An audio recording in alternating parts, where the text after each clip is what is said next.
December 1979 in Kildare, just outside Dublin. One of the Murphy family's 10 children fails to come home after a day of Christmas shopping. Her family fear the worst.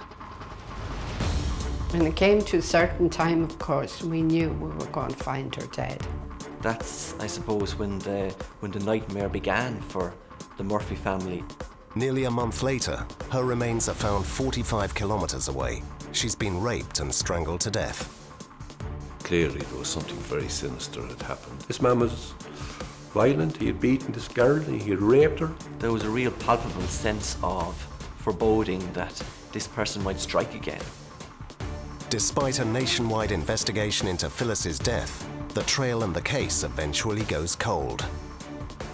I think people were rightly giving up hope that there would ever be any justice. We just resigned to the fact that we weren't going to find her murderer. But nearly 20 years later, the extraordinary science of DNA profiling helps investigators make a breakthrough.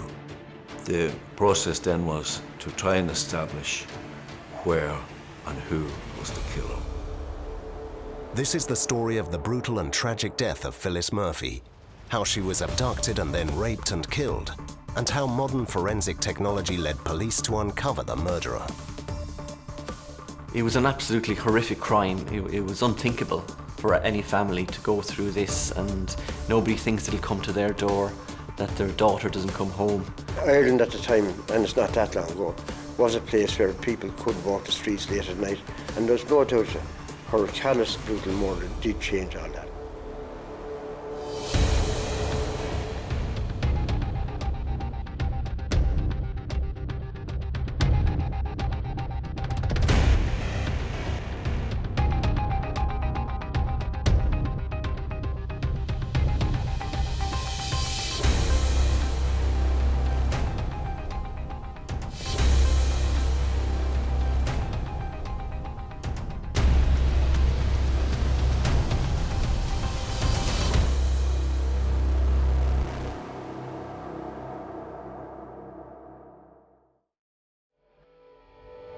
Saturday, 22nd December 1979 was a cold, dark evening in the small housing estate of Rowanville, close to Kildare town and about 60 kilometers southwest of Dublin.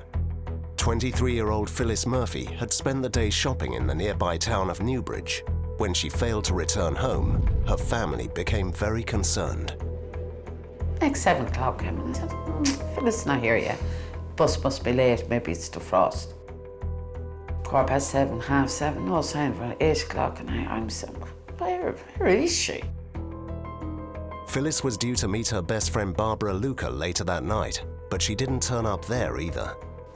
Barbara Luca came down, knocked at the door, and I answered it, and she said, is Phyllis here? And I went, no, she didn't arrive. I said, she was to meet me at 9 o'clock up in CYMS, which was the local dance hall. And I went, Barbara, that's not like her. And she's never, ever late for anything. This is serious. We knew it was serious. On the Sunday, which would have been the 23rd of December, so I said, I'm going to go to Rathangan to see the people where Phyllis lived, to see if they knew anything or could put any light on it. And they said no, as far as they were concerned, she was in Kildare. Then quickly the word had to get around to the family. Phyllis was missing.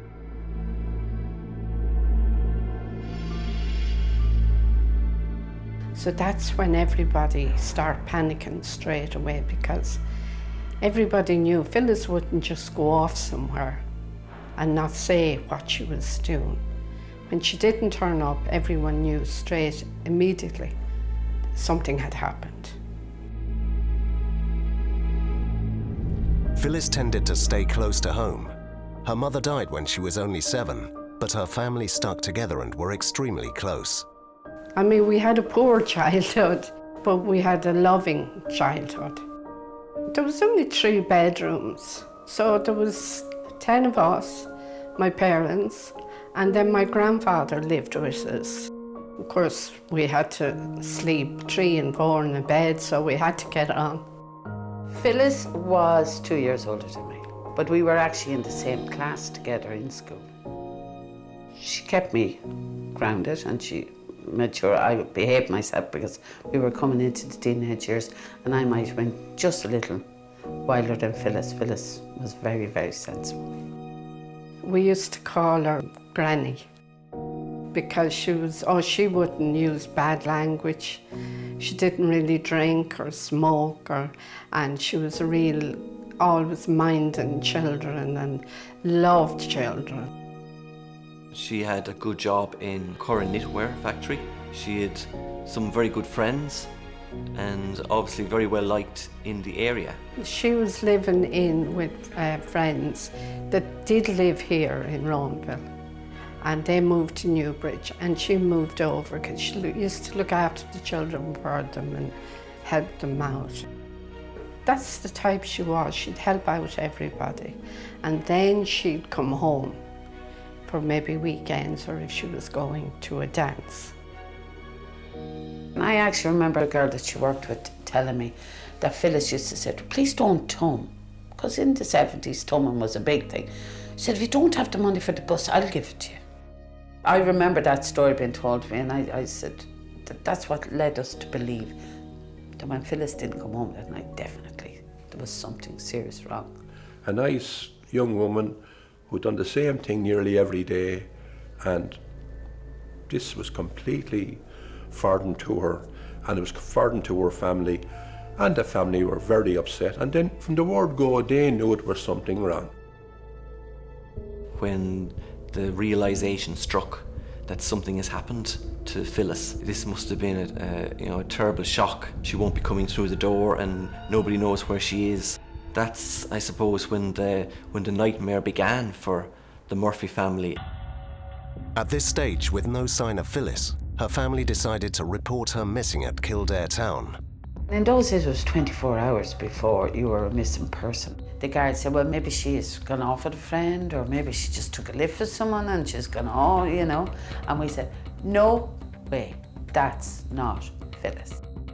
Because it was Christmas time and Gardaí might have thought, oh, she's out socialising, maybe she's out of someone's house or she's gone to a party, and may not have realised how serious the disappearance was. Not wanting to waste any more time, the family started the hunt for Phyllis. The lads put on their rubber boots, put on their warm clothing, and off they went, searching out houses and all the Curragh.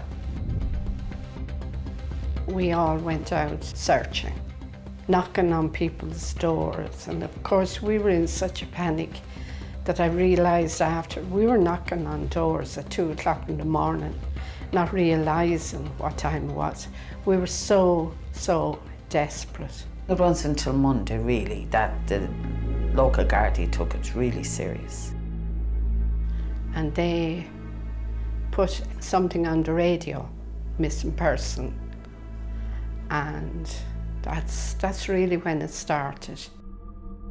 Her disappearance was immediately picked up by the national media. This, as you can imagine, at that time was a huge story with huge news coverage. Especially at Christmas time, for something like this to happen, it's every parent's worst nightmare. Every family in the country could relate to the horror, I suppose, which the Murphy family was going through. And they could identify with the sheer trauma of not knowing what happened to Phyllis and when she would be found and who was responsible. Detectives started piecing together Phyllis's last movements. She'd spent the day and the previous night in Newbridge, the nearest big town to Kildare. The day she went missing, she had been staying overnight with my brother because they went out the night before and she was babysitting. So she left their house. She went down to town and she went in, she bought a new pair of tan boots.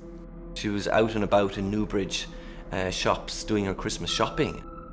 We know that she bought some presents for her brother's children. And she actually got a new hairstyle that day in Newbridge. And then she went to visit Barbara Luker. Called into Barbara Luker, which was her best friend, and she was going to the dance with, and her mother was there. So her mother had a chat with her and wished her a happy Christmas and saw her to the gate. And the gate was only a few yards up was the bus stop.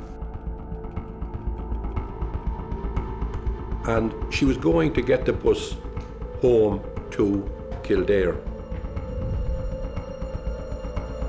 The last known sighting of Phyllis was of her waiting at that bus stop. The bus driver reported after to the Gardaí that he didn't see Phyllis, that Phyllis didn't get on the bus. So obviously somebody had stopped and given her a lift. It's the furthest thing from your mind that there could be somebody, I suppose, lurking in the shadows, waiting to snatch a young woman from a bus stop.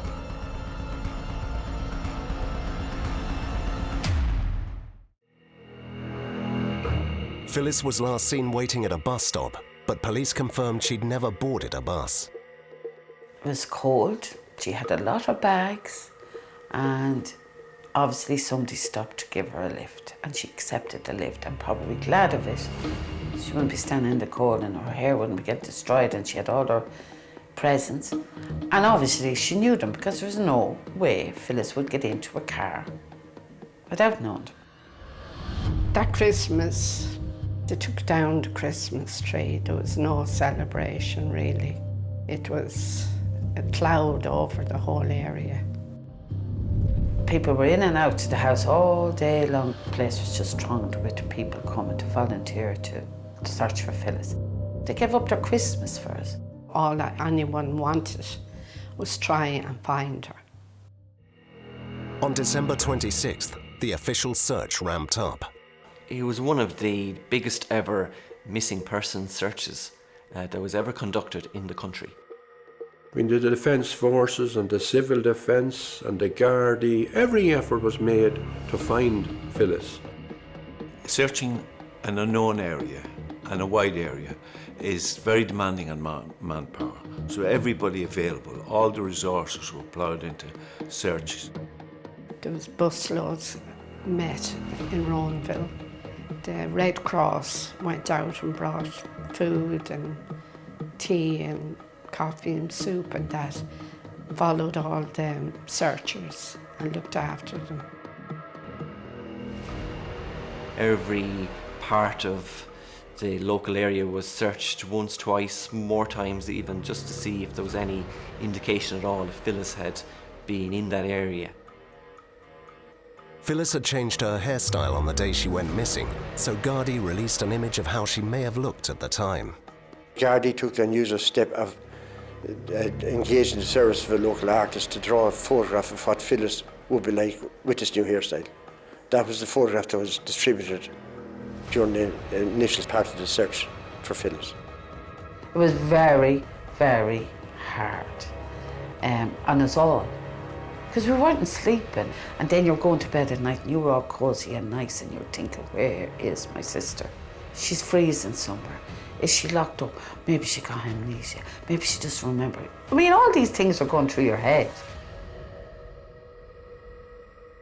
A Garda search party eventually made a grim discovery at Ballinagee on the Hollywood to Glendalough Road near the Wicklow Gap on January 18th, 1980.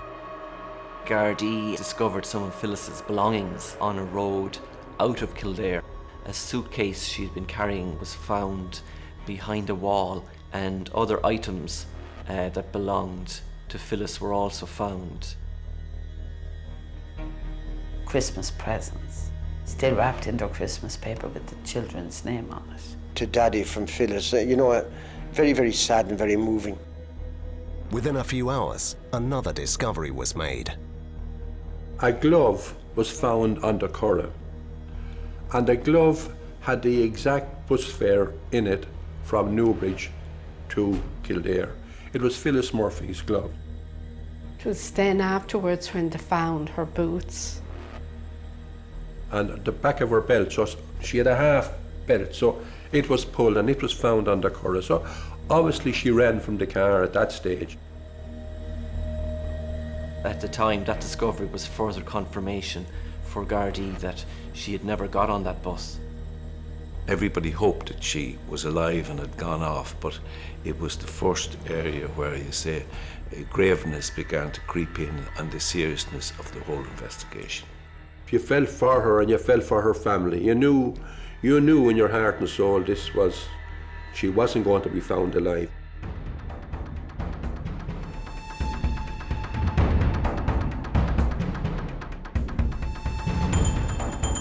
They saw what they thought was a fire burning. When the fire was doused, sometime later, it was confirmed there were items of clothing connected to Phyllis, namely the button on the fastener of her belt, also metal components from her bra, and also remains of her coat.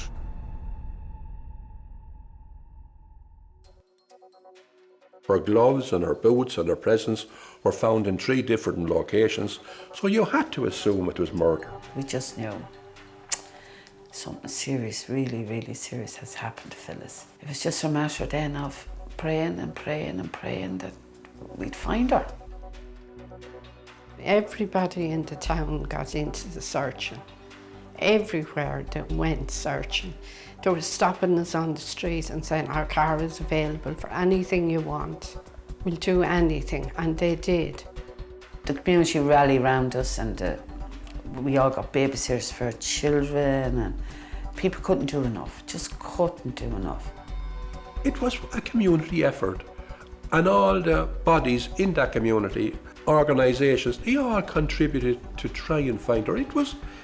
People had to see it now to kind of believe it. It's very hard to keep morale up for a search party if each day you're going out with negative results and searching an area just simply because it has to be searched and it has to be said that it was searched rather for any particular reason. The only indication was a pattern from where her belongings were found, and could we establish a route off that may lead to where her body was.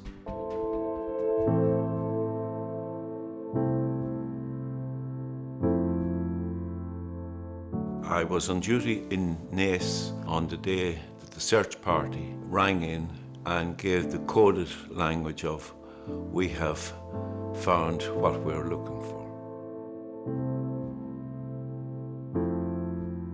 My 2 brothers identified Phyllis's body. Came back and said, yeah, it's Phyllis, you know.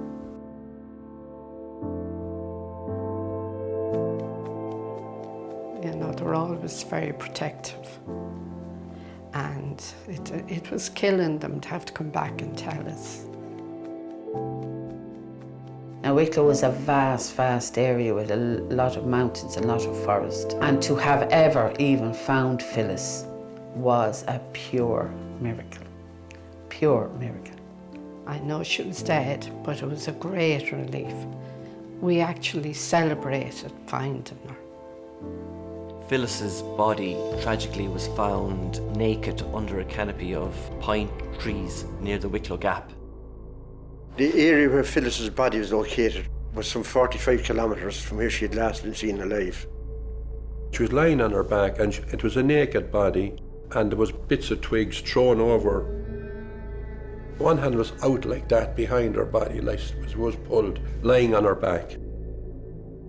The investigating Gardaí were shocked at the extent of the injuries that had been sustained to Phyllis's body. 8 injuries alone to the head and face area. There's injuries to the trunk and a number of injuries on both breasts. There's marks on her arms consistent with her having been held down forcibly on the ground. And there's also a number of marks between her thighs that were consistent with forcible sexual intercourse. We knew she would have fought so hard. Phyllis was always determined she was going to be a virgin when she got married.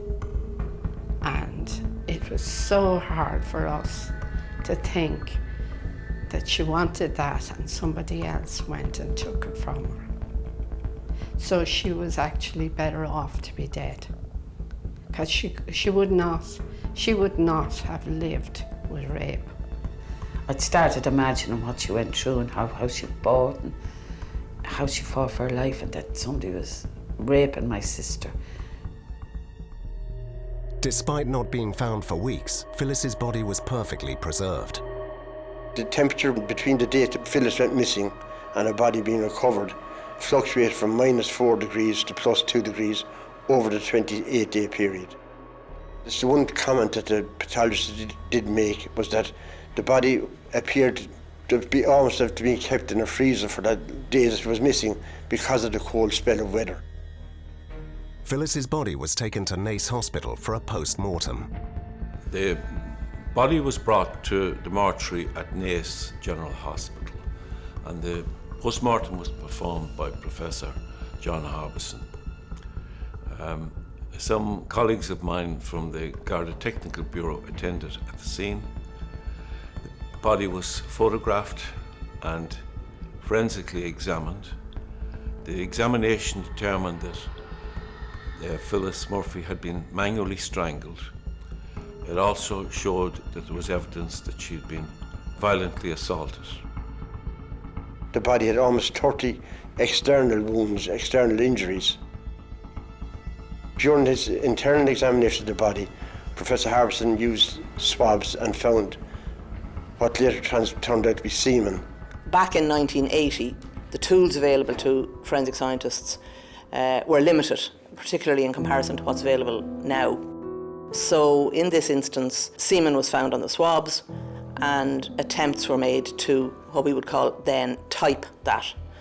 And the only tests that we could carry out were related to blood groups, so it was quite insensitive, quite, I suppose you'd say, blunt, not in any way refined. The body had given the Gardaí certain clues, but the killer had nearly a month's head start on the investigation. Detectives knew they had to track down the vicious killer of Phyllis Murphy, not just for the family who deserved justice, but because there was every possibility he might strike again. The body, had it been buried properly, might never have been found. It indicated somebody who hadn't enough time and had some other pressing things to do. It's just so unreal. Like you're down by the 1970s where you watch Kojak on television and that's what it is. It's a movie. Now you're in a movie. That this is happening. This has actually happened. The family finally had a body to bury, and on January 21st, she was laid to rest beside her mother. It was snowing that day, and there was thousands of people. And that was, yes, it was very emotional, but at least we had a grave for her. Daddy was devastated. He never got over it. And for a long time there we were trying to hide papers from him and it was so hard on him. But at least Mammy wasn't alive because that would have really killed her altogether. It's bad enough for a father, but a mother to lose a child like that. But Daddy never got over it. With the community in mourning, police ramped up their efforts to find the person responsible. This man was violent, he had beaten this girl, he had raped her, and he had strangled her. And so you wanted this man, and the community wanted him out of the way, but your own self-pride, yeah, that was big within An Garda Síochána, was big within, even within myself. You just wanted to solve it. Then the search began for the killer. Everything that was done at that time was trying to ascertain or to establish where she went, what happened to her, or who took her. Knocking on hall doors, every house in Kildare, every house in Newbridge. Questionnaires, house-to-house inquiries. It would have brought in a whole new volume of information that you'd have to go through. And the cooperation of the public, it was great at the time. They tried to piece together as much evidence as possible by continually appealing for public help in aiding their investigation. There were 2,000 statements taken and there was an initial list of 600 suspects. Despite police efforts, the killer remained at large, and as the weeks passed, it became more unbearable for the family. Who could have done it? What happened to her? Where was she killed? How far did he take her? And that's, you know, you would nearly crack up trying to think all the time. And trying to think of people she knew and who could have done it. And we just couldn't think that there would be anybody that we knew that would do a horrible thing like that. Panic had also started to spread through the local area. A real fear grew up within the community that there may have been a serial killer that might strike again and target another young woman in the area. So there was a real palpable sense of foreboding that this person might strike again. It did send a ripple of fear through the community for a long time, because naturally everybody knew it had to be someone in the town that did it, because we were adamant that it was somebody she knew. So it had to be somebody in the town. So people were very, very nervous about their children. With all the appeals for information and increasing pressure within the community, detectives finally got a solid lead. As the course of the investigation continued, a woman came forward to a Garda and said that she believed she knew somebody, a local man in the area, who may have been responsible in the disappearance and death of Phyllis. She was concerned about a certain individual, and she felt that this person needed serious investigation. And she gave the guard officer the name of John Creer, who she said she had had an altercation with, and she was suspicious that he may have had an involvement in the disappearance and death of Phyllis. And the guard officer duly listened to her concerns, and on investigation documents he wrote the words, treat as suspect. So who was John Crerar, and why had he been cast so suddenly into the spotlight of the investigation? Never had come to the attention of the guards over any incident before. Led supposedly an ordinary life.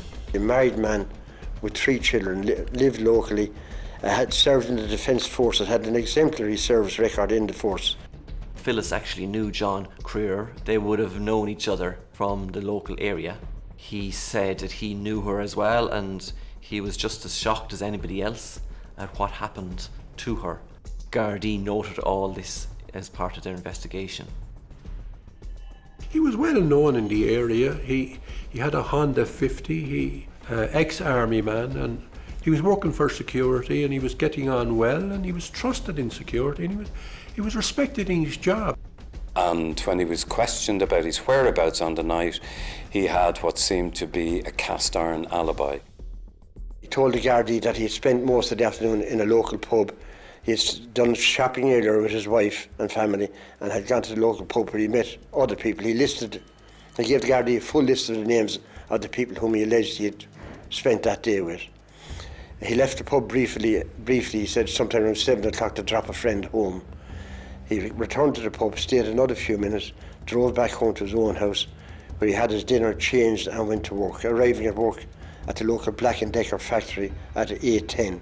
Subsequently, 2 of his colleagues backed his alibi that he was at work at the time of the disappearance of Phyllis Murphy. Though Crerar had a convincing alibi, his story didn't put investigators' suspicions to rest. Police proceeded to conduct a series of time trials, retracing the route Crerar might have taken. We would have travelled the route that the presence were on, and the fire and the body, and we would have established how long it would have taken to get from A to B. It gave him more than ample time to carry out the abduction and the murder in the Wicklow Mountains, and still have time to return to his home in Kildare town and get ready for work and go into work that evening. Another incriminating detail soon emerged about John Crear's activities on that cold Christmas night.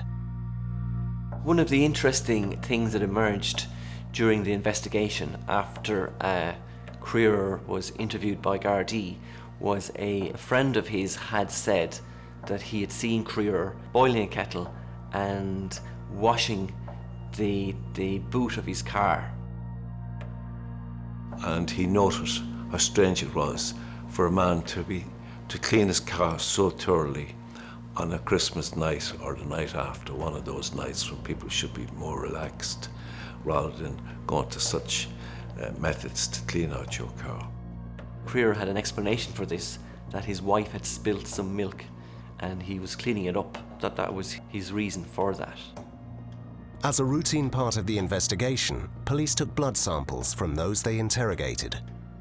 There was a sample taken from John Crear in Kildare station, and he was one of many. There was about 50 or 60 blood samples taken for different reasons for different people.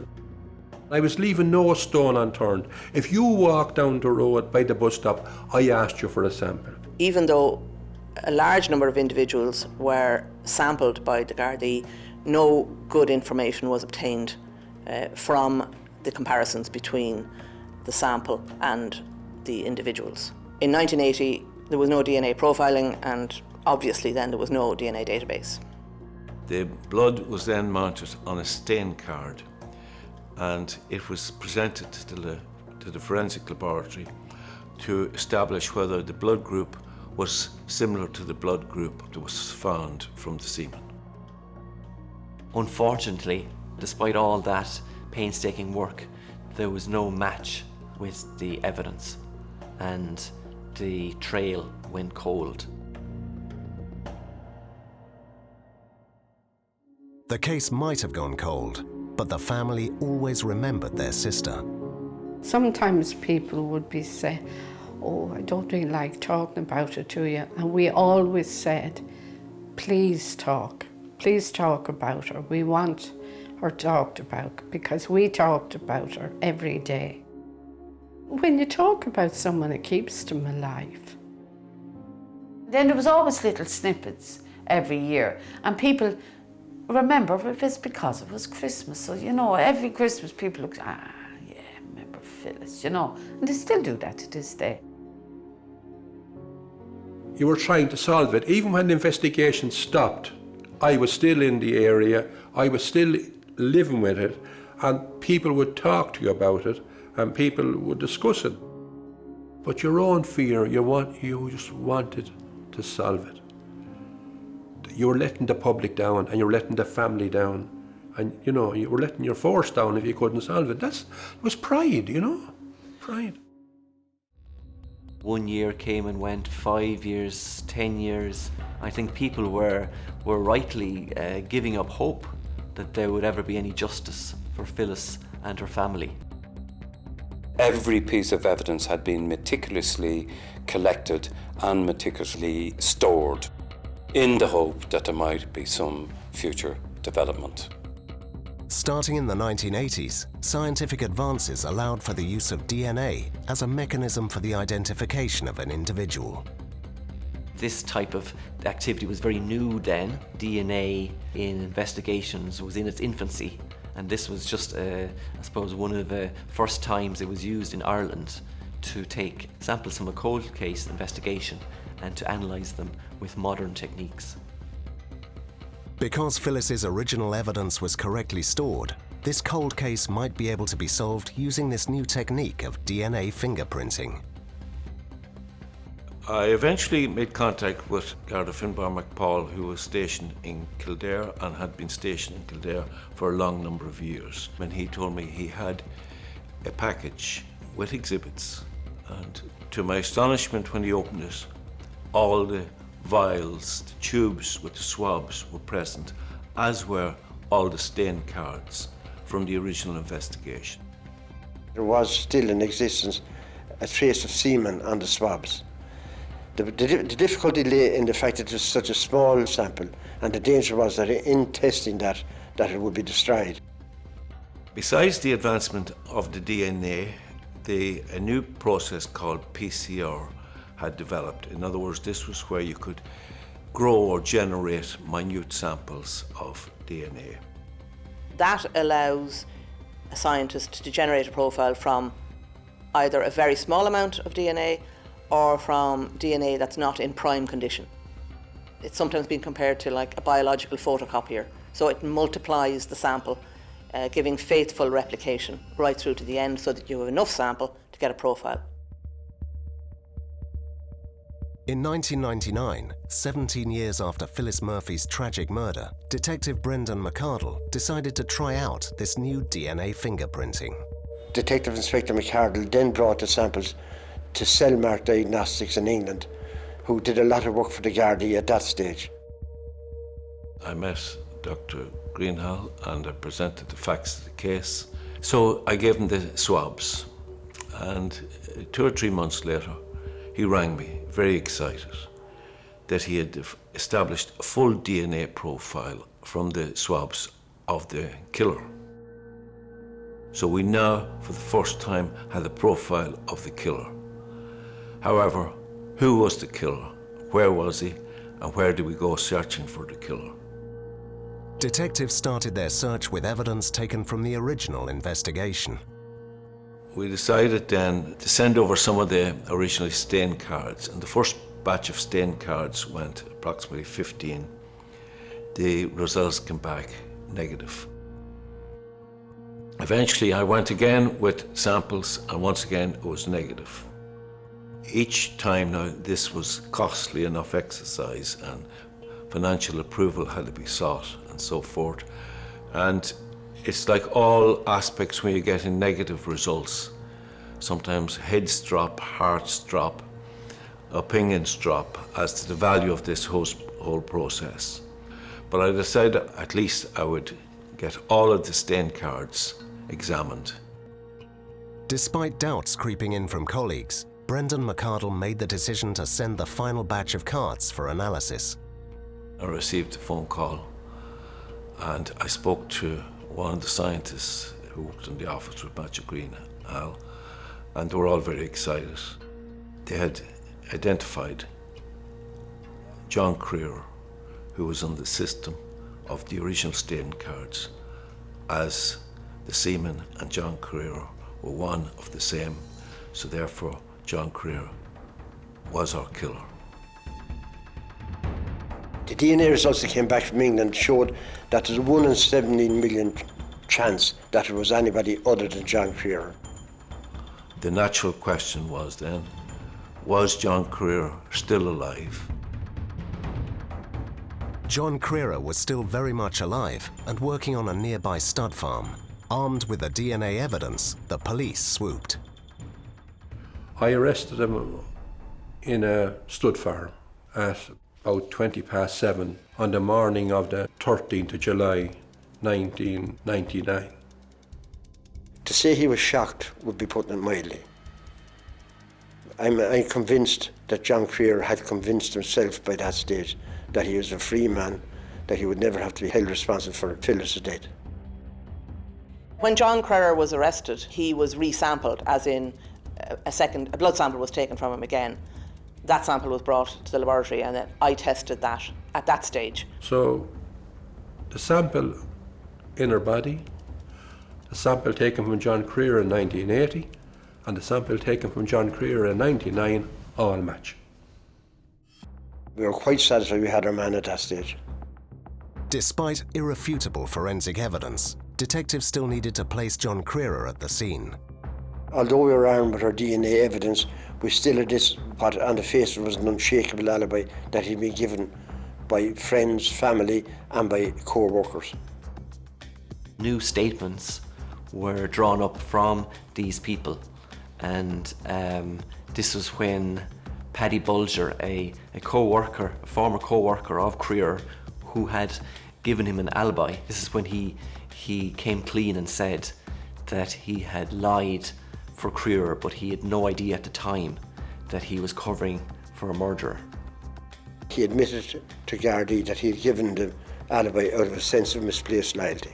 When it emerged that Paddy Bulger had withdrawn his earlier alibi, this suddenly put a big hole in the statement of John Crerar.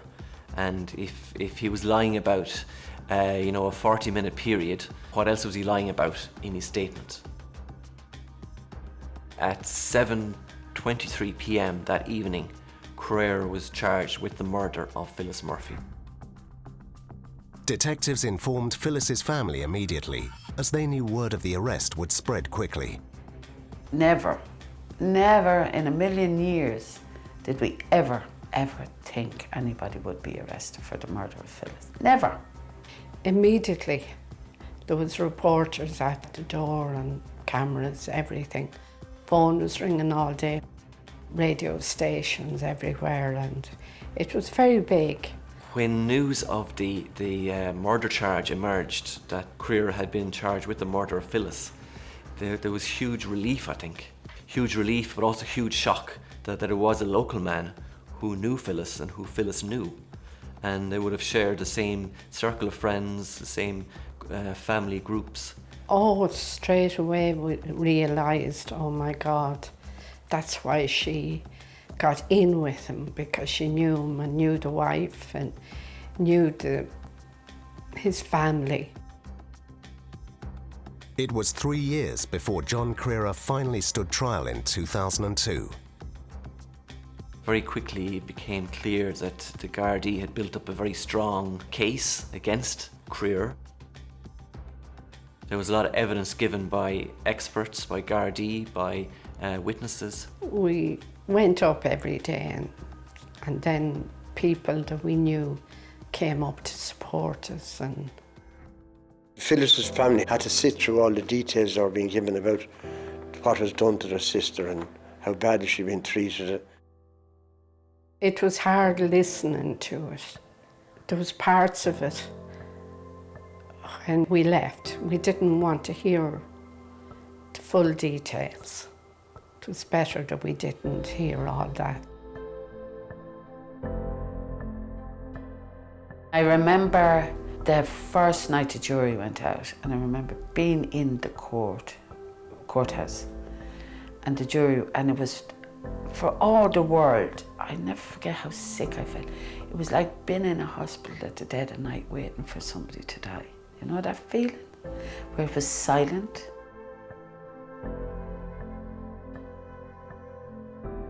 Then the verdict, I will never forget the feeling.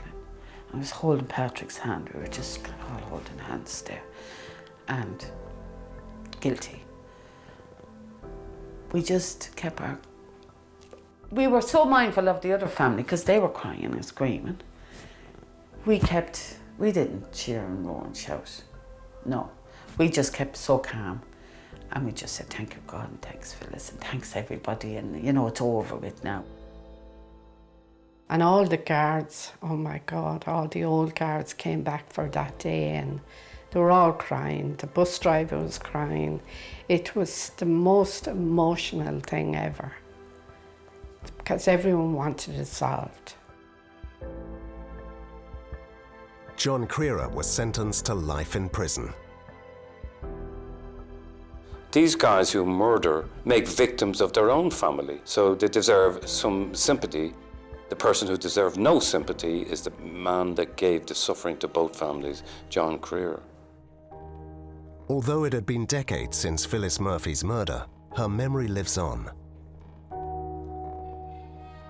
The area where Phyllis's body was found in the Wicklow Mountains, in a touching gesture, Gardaí had actually marked this spot with a number of loose stones and a cross, just to mark the place where she was found.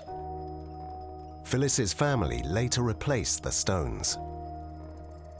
We have put a monument up there with her picture on it. So people can stop, and people stop all the time and say a little prayer. Because we didn't want it to be forgotten about. It just gives us such a lift. She'll never ever be forgotten. And I know Phyllis is up there and she's happy that we're all still together and she's still keeping us under control. The kernel and the success of this case, the solving of this case, was the whole aspect of DNA and the whole aspect of the advancement of DNA. And to this day, DNA has been further advanced and further advanced. Thankfully now we have a DNA database, which took a long time to be established in Ireland. But it's there, and hopefully it will throw up some other answers to unsolved cases in Ireland. We don't have to be wondering what happened, who did it. I mean, it took 20 years, and so there's always hope.